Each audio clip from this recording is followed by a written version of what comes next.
नहीं पुष्प पर ध्यान, नाही लगन, नहीं पुष्प पर ध्यान।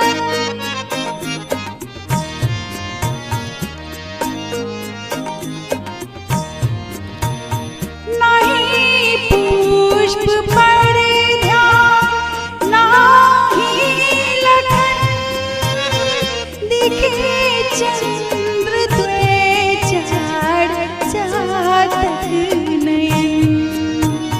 सिया मन मुदित कल्पना कर रहे, सिया मन मुदित कल्पना कर रहे। सुमन वाटिका कल्पना बन रही, सखी संग लेकर चली जानकी लता